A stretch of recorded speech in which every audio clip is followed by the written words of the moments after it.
And it's raining today, although there's plenty of times when the rain actually stops, so a really good chance to get a quick flight in anyways. And with that in mind, what did I read today? Seems like there was a lot to do about things like drone regulation changes around the world. How about this first one? This one says CAA outlines new licensing system for pilots of drones. This one's in Taiwan, it sounds like anyways. As it says here, a phased approach would be adopted to manage uncrewed aerial vehicles, as the number of people sitting drone pilot license tests has increased to about 8,000 per year, the Civil Aviation Administration said on Friday. Amendments to the regulations of drones were announced in December last year and would take effect this year to aid the development of the drone industry, the CAA said. And it says the amendments lowered the minimum age to apply for a student drone pilot license and register a drone to 14 from 16 to encourage young people to learn about drone use, it said. So it's kind of good, I guess, in that regards, where there are areas that are encouraging youth, for example, to use it more. There's a lot of places actually where they try to make it sound like some deadly weapon. They discourage youth from actually using it. But in these cases too, when you think about it, it's kind of weird because people have been flying this stuff probably forever as like toys or for recreation, yet no one made a big deal about it before. It says in the initial stage of implementing the new system, authorities will assist with licensing replacements and guide people seeking to upgrade their licenses to sign up for higher level tests without retaking the base written test, it said. That would help drone pilots retain their fundamental skills and knowledge required to proficiently operate the vehicles, it added. The next stage would focus on development of the drone industry, it said. I'd be wondering about that in general in terms of the skills and knowledge, because here anyways, a lot of the tests, they don't actually revolve around how to fly. Let's just say a drone in general is all about technical stuff that is more geared towards, for example, traditional manned aircraft. And not surprisingly, a lot of cases, like for officials like the RCMP, they crash their drones and stuff because it doesn't actually focus on flying, in my opinion. It goes on to say from December 1st, commercially available drones weighing 2 kilograms to 25 kilograms will have to pass CAA flight security inspections, it said. The CAA is collaborating with qualified laboratories to conduct the inspections, it said. Well, let's see what happens here, but in many cases, a lot of countries are trying to get ahead in terms of the drone game and stuff anyways.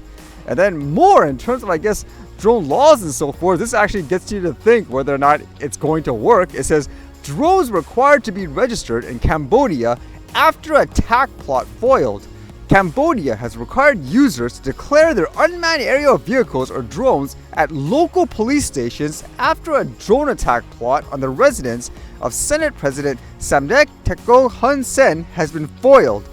An interministerial parcas signed by the Ministries of Interior, Agriculture and Civil Aviation on Friday and publicized on Saturday said the measures aims to manage the use of drones to ensure security, public order and social safety in the Southeast Asian country. The drones that carry a weight of 2 kilograms or more must be registered with local police stations, the edict said, adding that the users are required to give details of the drone information such as manufacturer, model, serial number, maximum flight speed, and load weight. Drone users must be 18 years old or older, the edict said, adding that drones are allowed to be flown between 6 a.m. and 6 p.m. only, and a permit is required for a night flight. Flying a group of 5 drones or more is prohibited without permission, the edict said, adding that drones are restricted in some important areas. So it's kind of interesting in that case. So does that mean, for example, any drones under that threshold doesn't have to be registered? And at the same time, it makes me wonder if this is going to help, because it's like that thing I've always said personally. You're going to have to find ways to deal with the situations, because if someone's using it for, let's just say, criminal purposes and all that, I don't think they're going to care overall, correct? Like, you think they're going to go up to the police station and say, okay, here's my drone and all that? I don't think so, right? So it's kind of an interesting contrast in terms of how different countries manage things like drone regulations and all that. And in terms of registering drones and all that, as you know, in the US, there's all those geopolitical issues where they potentially want to ban Chinese-made drones like DJI ones. But how about this? It's kind of interesting. It says here, North Dakota Senate rejects proposal to replace Chinese-made drones. The North Dakota Senate on Friday rejected a proposal to invest $15 million to replace Chinese-made drones used by state agencies. Supporters of the House Bill 1038 said replacing drones used by state agencies and higher education campuses would protect North Dakota from security risks. Nearly 90% of drones owned by the state were manufactured in China. A separate section of the bill provided $11 million to invest in a network that's working to make it possible for drones to operate safely over long distances. The House quickly approved the bill, which has the support of Governor Kelly Armstrong and was championed by former Governor Doug Burgum in his final budget address. The Senate divided the bill and voted on the section separately, with Senator Kyle Davidson, R. Fargo, citing concerns about the drone replacement program. Davidson said US-made drones are twice as expensive, less functional, and not as readily available for purchase than Chinese drones, saying, quote, "Most of the agencies like their drones," Davidson said. "What if they don't want to trade them in?" He also questioned whether the state would also need to replace cell phones with parts made in China. The Senate voted 29 to 15 against that portion of the bill. So that's kind of interesting in terms of that result too. I don't know if that's going to happen still, but I wouldn't be surprised anyways, especially with all that news about in the US, they want to be in America first, I guess, type of direction. So would this be the case too? They'd want to get rid of Chinese-made equipment, not just drones in general, especially for like government use and all that. But interesting result.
All right, see you guys later.